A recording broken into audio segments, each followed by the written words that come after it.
सद्गुरुनाथ महाराज की जय. ज्या ज्या ठिकाणी मन जाय माझे, त्या त्या ठिकाणी निज रूप तुझे. मी ठेवितो मस्तक ज्या ठिकाणी, तेथे तुझे सद्गुरु पाय दोनी. गुरुर्ब्रह्मा गुरुर्विष्णू गुरुर्देवो महेश्वरा.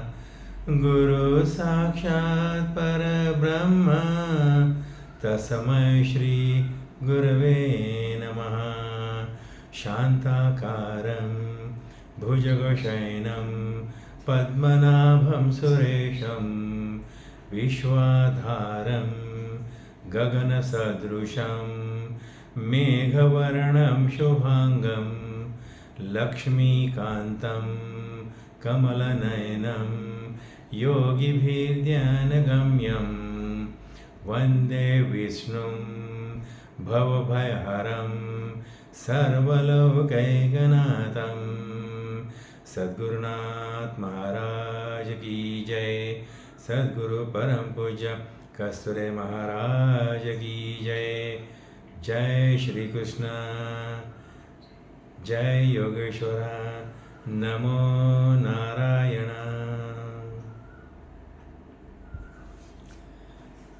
आज आपण 29व्या अध्यायाकडे वळलो आहोत. आज 29वा अध्याय आहे.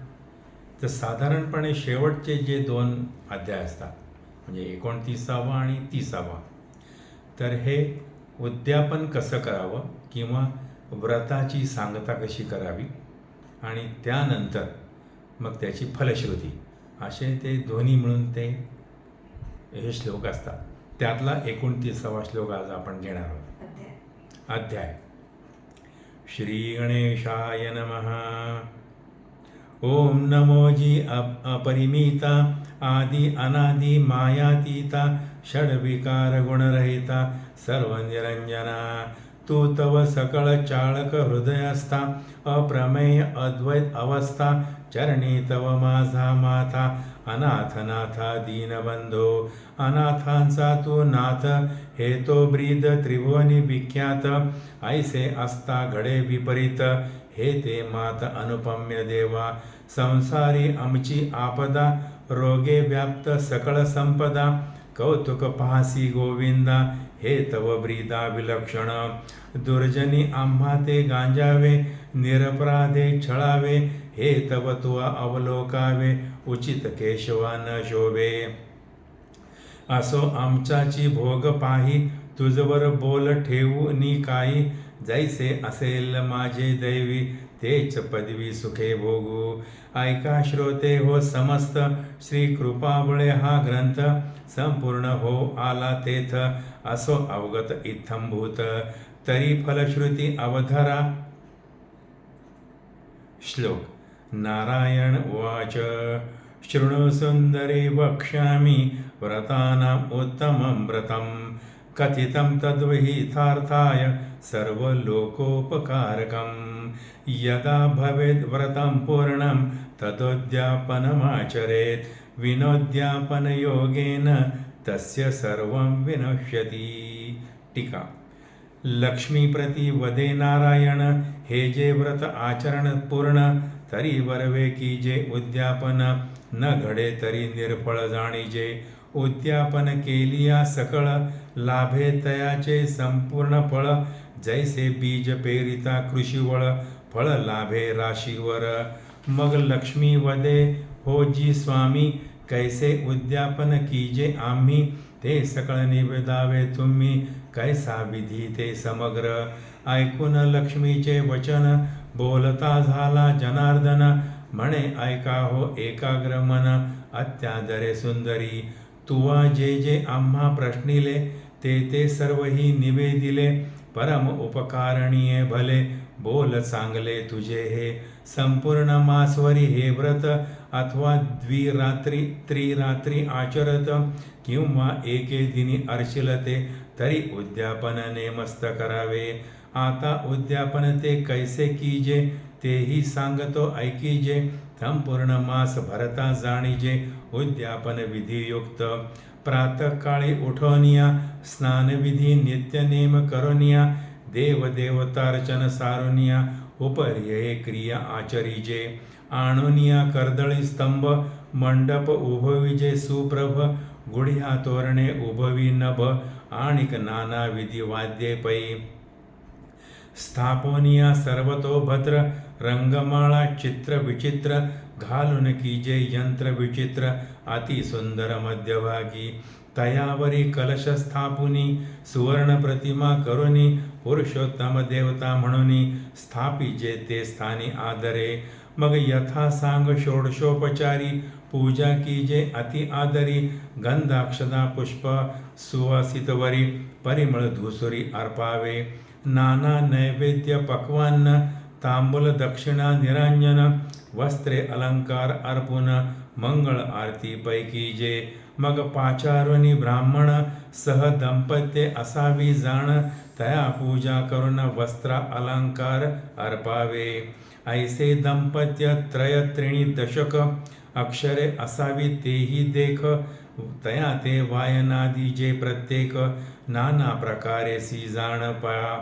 तोही प्रकार सांगतो ऐक. वंशपात्र सुपले प्रत्येक. वस्त्रे तोरे फणी करंडक असावी देख गरसोळी. ऐसे वायन विस्तारुनी दंपत्ये पूजावी वस्त्रालंकारे करुनी. सुवासित पुष्पमाळिका देवनी अर्पावी दानी वायने. मग यथा सांग ब्राह्मण संतर्पण दंपत्य सहित करावे जाण. षड्रस अन्न निर्मुन द्यावे भोजन ब्राह्मणाते. संतुष्ट झालिया ब्राह्मण मी संतुष्टे नारायण. ते तव माझे मुख जाण म्हणून आधी पूजावे. वस्तू मात्र जितकी विप्राते अर्पाल तितकी. ते तो पावे मजनिकी जाण लतिके शुभानने. भोजन झालिया वरी बर्वे अलंकार भूसुरी. देऊन दक्षिणा सहपरिवारी आशीर्वाचना ते घेईजे. आता ज्यांनी जो धरिला नेम त्याचा ऐके अनुक्रम. प्रातस्नाने करीती जे सप्रेम तेणे गंगा पूजन करावे. वायनदान अर्पावे गंगेसी. धेनुदान दीजे ब्राह्मणासी. सालंकार सवस्सेसी दोहन पात्रेसी अर्पावे. जे प्रतिदिनी अर्पिती कुंभदान तयाने धातु कुंभ आणून त्याची पूजा करून द्यावे दान ब्राह्मणाते. जे प्रत्यही करती नक्त भोजन तया ते दीजे पोवळी दान. तया ते मुक्ती मी देत पूर्ण अक्षय भुवन प्राप्त होय. आता जे मौन्य करती भोजनाते तयाने मौक्तिक दीजे दानाते. वरी 1 घंटा देवालयी बांधून ते करिता पुण्य अगम्य. प्रत्यही अर्पिता दीपदानाते रौप्य पात्री सुवर्ण वातीते. आज जेसी प्रतिपाद्य यथा निगुते पूजेनी विप्राते अर्पिजे. अथवा विस्तीर्ण समयी धातूची असावी बरवी. सघृतेसी पाजुळणी पूजसी मग अर्पावी ब्राह्मणाते. आता मासवरी पुराण श्रवण करिता संपूर्ण अथवा पंचत्रय दिन घडे श्रवण शेवटी. जरी संपूर्ण मासवरी जाण जया जे घडेले नाही श्रवण. त्याने शेवटील अध्याय ऐकता पूर्ण लाभे संपूर्ण फळ तयाते. मग वाचकाची पूजा बरवी यथा निगुती करावी. वस्त्र अलंकारे अर्पावी दक्षिणा द्यावी यथोचित. व्यास स्वरूपी तयाते जाणून आदरे कीजे हो पूजन. व्यासरूपी नारायण ते पूजन मज पावे. जे जे काही अर्पित वाचक ते ते मज प्रीत्यर्थ देख. मग मी तया भाविक स्वपती देखता स्थापित. श्लोक नारायण उवाच. वाचकः पूजिता श्रुत्वा यैर्वस्त्रादिभिरादरात्. मलमासाधिदेवोऽहं तेषां तुष्टो न संशया. टीका. ऐसे जे करीती वाचकाचे पूजन तयावरी संतुष्टे मी नारायण. व्याधी पीडा रोग तया लागून न बाधी जाण तया लागी आधी व्याधी जरा मृत्यू न बाधी तया आघात तया कुळी वैधव्याची मात बोलूच नये सर्वथा स्त्रियांते सौभाग्यवर्धन इच्छिला भ्रतार पावे पूर्ण पोटी होय पुत्र संतान अति सुलक्षण पूर्णयुषी दरिद्री होय भाग्यवंत ऋणार्थियाचे ऋणमुक्त धनार्थिया ते धन प्राप्त पुत्रे अर्थे पुत्र होई एवं संपूर्ण व्रत आचरता तयाचे पूर्ण करिता मनोरथा इच्छिले फल दे समर्था स्वय अनंतिमी तया ते ऐसे लक्ष्मी प्रती कथन स्वय बदला नारायण तेची तुम्हा श्रोतिया लागून केले निवेदन सर्वही या लागी भावार्थ धरुनी व्रत आचरावे सज्जनी आचरता न सोडी हो भामिनी मध्यंतरी व्रता ते व्रत संपूर्ण न होता मध्येच न सोडीजे तत्वता हीन आयुषी क्षीणता प्राप्त होय जाणीजे व्रत संपूर्ण एक मास अथवा आचारावे 5 दिवस अथवा आचारता 3 दिवस अथवा दिवस एक पै परिसंपूर्ण लाभे फळसिद्धी आणि केली पाहिजे यथाविधी उद्यापने नानाविधी करिता सिद्धी लाभेल ते संसारी न भोगिती आपदा प्राप्त होय सकळ संपदा स्त्रियांते वैधव्याची बाधा झगटे ना कालत्रयी इति श्रीमल महात्म्य ग्रंथ पद्मपुराणीचे संमत मनोहर सुत विरचित 29तमोऽध्याय गोड इति 29तमोऽध्याय 29वा अध्याय आपण आता ऐकला. जे हे व्रत आचरण पूर्ण तरी बरवे कीजे उद्यापन. उद्यापन का करायचं? कारण न घडे तरी निर्फळ जाणीजे. म्हणजे जर उद्यापन केलं नाही तर त्याचं फल प्राप्त होत नाही असं भगवंत म्हणतात ते लक्ष्मीला. हे 1000 वर्षापूर्वीचे शब्द आहेत की उद्यापन करावे. आताचा कलियुगातला काय शब्द आहे? उद्यापनाला एकदम योग्य शब्द काय असावा? तर प्रोटोकॉल मेंटेन केला पाहिजे. प्रोटोकॉल हा आता उद्यापनाच्या बदली शब्द कलियुगातला आहे. कुठलाही कार्यक्रम जेव्हा असेल, कुठलंही व्रत असेल तर त्याचा तो प्रोटोकॉल मेंटेन झाला पाहिजे सुरुवातीपासून शेवटपर्यंत. ग्रंथकारांनी मागे अनेक वेगळ्या वेगळ्या ग्रंथात वेगळ्या वेगळ्या शब्दात तो प्रोटोकॉल कसा मेंटेन करावा ते सांगितलं आहे. ह्यामध्ये पद्धत थोडीशी वेगळी सांगितली आहे. साधा आपण आपला दैनंदिन वापरातला फोन, त्यातलं एक ॲप जर उघडलं, दुसरं ॲप उघडलं, तिसरं उघडलं आणि फोन जर बंद करायचा असेल तर आताच्या युगातला फोनसुद्धा विचारतो, do you want to exit anyway? तुम्हाला जसं आहे तसं बाहेर पडायचं आहे का? आणि जर तुम्ही हो म्हटलं तर तो म्हणतो की मग ती रिस्पॉन्सिबिलिटी तुमची आहे. म्हणजे फोन हॅक झाला, फोन हँग झाला किंवा अजून काय त्याच्यामध्ये झाला तर ती जबाबदारी तुमची. सिस्टीमला सुद्धा म्हणजे कम्प्युटर असो, लॅपटॉप असो, त्यालासुद्धा सुरू केल्यानंतर बंद करण्याची एक विशिष्ट पद्धत आहे. तेच त्या काळातलं उद्यापन होतं. आताचे हे प्रोटोकॉल आहे ते मेंटेन करावं लागतं. आपल्या घरी जर पाहुणे आले, 2 दिवस राहावं, 1 दिवस राहावं, किती वेळ, तर पूर्वीच्या काळी त्यांना बस स्टँडपर्यंत सोडत असत, कारण त्यावेळेस बस सगळ्यांना उपलब्ध होती. आता प्रत्येकजण आपापल्या वाहनाने येतो, तर आपण प्रोटोकॉल म्हणून त्यांच्या त्या वाहनापर्यंत त्यांना सोडायला जातोच. शक्य झालं तर आपण एअरपोर्टवरती पण जातोच. हा तो उद्यापनाचा भाग आहे. 4 दिवस कुठे बाहेरगावी गेलं तर रूम सोडायची जर असेल तर आपण सगळ्या वस्तू आपण घेतल्या की नाही हेही पाहतो. नुकसान होऊ नये हा त्याचा हेतू.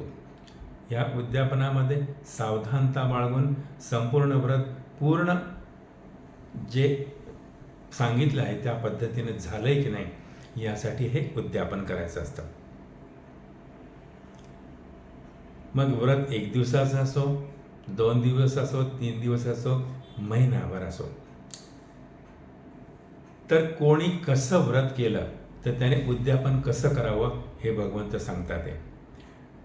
जर कोणी कसंही व्रत केलं, कितीही दिवसांचं, तरी सगळ्यांची पद्धत एकच आहे. एका मोठ्या चौरंगावरती केळीचे खांब लावायचे, केळीचे नसतील तर कर्दळीचे लावायचे आणि तिथे भद्रमंडल स्थापन करायचं. आता भद्रमंडल स्थापन करायचं म्हटल्यानंतर ते थोडंसं अवघड आहे. मग त्यावरती सोपा उपाय कोणता, की जे भद्रमंडलही आहे आणि म्हटलं तर अष्टदलही आहे. तर त्यासाठी चौरंगावरती तो कपडा ठेवल्यानंतर तांदूळाची रास त्याच्यावरती ओतायची आणि बोटाने त्याच्यावरती 8 दिशेला 8 त्या कमळाच्या पाकळ्या काढायच्या. 1 2 3 4 5 6 7 8 ते अष्टदल झालं. ते रंगीत तांदूळ घेतलेले असल्यामुळे रंगीत अष्टदल झालं आणि तेच रंगीत अष्टदल एक छोट्या स्वरूपातलं भद्रमंडळ झालं. त्याच्यावरती कलश स्थापन करायचा आणि सत्यनारायणाची पूजा करताना त्याच्यावरती जशी आपण छोटी एक ताटली ठेवतो, त्यात तांदूळ ठेवतो, त्यात विष्णूची सुवर्ण प्रतिमा ठेवायची, त्याच्यावरती षोडशोपचार पूजा करायची. षोडशोपचार पूजा केल्याच्या नंतर महानैवेद्य करायचा, म्हणजे आपण ज्या पद्धतीनं करू शकतो तो नैवेद्य दाखवून मग आरती करायची. हे झालं उद्यापनाचा हा विधी. भोजनाला 33 दाम्पत्य ब्राह्मण दाम्पत्य बोलवायचे आणि 33 बोलवल्याच्या नंतर त्या स्त्रीला वायनदान द्यायचं. म्हणजे काय, सुवासिनीला ज्या लागणाऱ्या दैनंदिन गरजेच्या ज्या गोष्टी आहेत त्या गोष्टी तिला त्या द्यायच्या. मागच्या अध्यायात आपण संपूर्ण पद्धती ती पाहिली. तर सर्वसाधारणपणे हळदी कुंकाचा छोटा करंडा, मुठभर तांदूळ, एखादा त्या खोबऱ्याची वाटी, छोटं हळकुंड, एक सुपारी, त्याच्यावरती बांगड्या भरायला थोडे पैसे आणि जमलं तर ती वेणी हार वगैरे जे असेल ते, हे सुवासिनीला दैनंदिन गरजेला ज्या गोष्टी लागतात ते. आता जास्तच ऐपत असेल तर मग आताच्या युगातली जी सुवासिनी ते जे वापरत असेल, बिंदी म्हणा, लिपस्टिक म्हणा, नेल पॉलिश म्हणा, हेही त्यामध्ये येऊ शकतं. पण तसं पोथीत लिहिलेलं नाही. नाहीतर तुम्ही म्हणाल की काकांनी वेगळं सांगितलेलं आहे. तसं पोथीत लिहिलेलं नाही. या सुवासिनीला जे लागतात त्या गोष्टी, स्त्रीला लागणाऱ्या गोष्टी त्यामध्ये द्यायच्या आहेत. आणि मग त्या 33 ब्राह्मण जर बोलवता नाही आले, यथाशक्ती ब्राह्मण भोजन देतात. तर तो आपल्या पदभागाचा भाग आहे. यथोचित उद्यापन मध्ये इथे येतं. हे सर्वसाधारण झालं.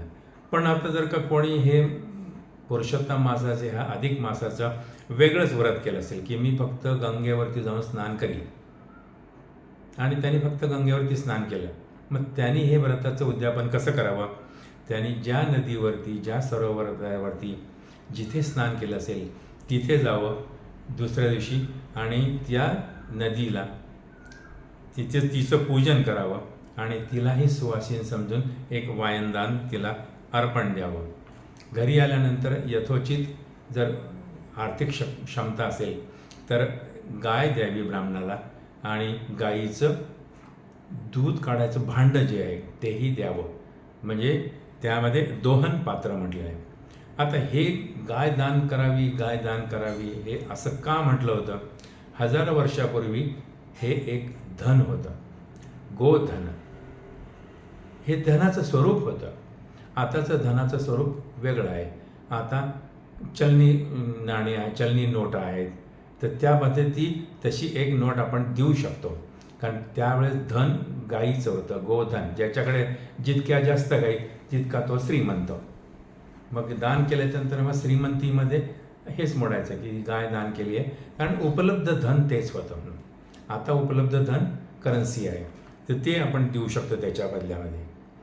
ज्याने मातीचा तो घट रोज पूजा करून जो ब्राह्मणाला दिलेला आहे 30 दिवस, 1 दिवस, 3 दिवस, 5 दिवस, त्यांनी शेवटच्या दिवशी ह्या कुंभाची पूजा करायची आहे आणि धातूचा कुंभ आणायचा आहे. म्हणजे धातूची कळशी म्हणा, धातूचा छोटा हंडा म्हणा, आपापल्या आयतीनुसार पाणी भरण्याचं भांडं ते धातूचं आणावं, त्याची पूजा करावी, त्यात पूर्ण पाणी भरावं आणि ते ब्राह्मणाला दान द्यावं. ज्यांनी केलं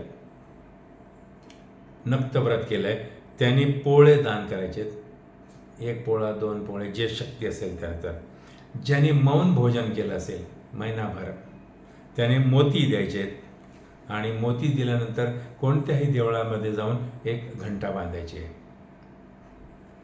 ज्यांनी दीपदान केलं असेल तर दीपदान ज्यांनी केलं असेल तर त्यांनी चांदीचा दिवा आणायचा, चांदीच्या दिव्यामध्ये सोन्याची वात बनवायची आणि सोन्याची वात बनवल्याच्यानंतर ते प्रज्वलित करून दुसरी वात लावून प्रज्वलित करून ते द्यायचे. ज्यांना आर्थिक क्षमता तशी नसेल त्याने धातूची दीप आणून किंवा धातूची समई आणून ती दान करावी. आता ज्याने हे महिनाभर हे अधिक मासाची पोथी ऐकली, श्रवण केली, तर श्रवण केली तर त्यांनी 1 अध्याय ऐको, 2 अध्याय ऐको, पूर्ण पोथी ऐको, त्यांनी वाचकाला व्यास समजून वस्त्र आणि दक्षिणा ही द्यावी. असं दिल्यानंतर आधी व्याधी सर्व जाऊन सर्व मनोरथ पूर्ण होतात. अशा तऱ्हेने हे व्रत पूर्ण करावे. व्रत कधीही अर्धवट सोडू नये, कारण त्यांनी आयुष्य क्षीण होते. आता महत्त्वाचं एक त्यामध्ये वाक्य आहे, पोथी लिहिणाऱ्याने लिहिलेलं आहे की व्रत केलं, सगळं केलं, मग ऐश्वर्य प्राप्त झालं का, मनशांती प्राप्त झाली का, मनोरथ सगळे पूर्ण झाले का? कोणाचे झाले असतील, कोणाचे झाले नसतील, कोणाचे अर्धवट झाले असतील, तर तो जो काय भाग असेल तो असो आमसाची भोग पाही, तुझवरी बोल ठेवूनी काही. नारायणाला तसा बोल ठेवू नये. आपली श्रद्धा कमी पडली, आपला भाव कुठेतरी कमी पडला असं समजून घ्यावं आणि आपले भोग पूर्ण व्हायचेत असं समजून घ्यावं. अशा तऱ्हेनं हे व्रताचं उद्यापन करावं आणि अशा रीतीने हा 29वा अध्याय इथे समाप्त झालेला आहे. इथे आपण 29व्या अध्यायाचे थांबू. उद्या 30वा आणि शेवटचा अध्याय आपल्या ह्या पुरुषोत्तम मासातला, अधिक मासातला राहील. सद्गुरुनाथ महाराज की जय. सद्गुरु परम पूज्य कस्तुरे महाराज की जय. जय श्री कृष्ण, जय योगेश्वरा. नमो नारायण.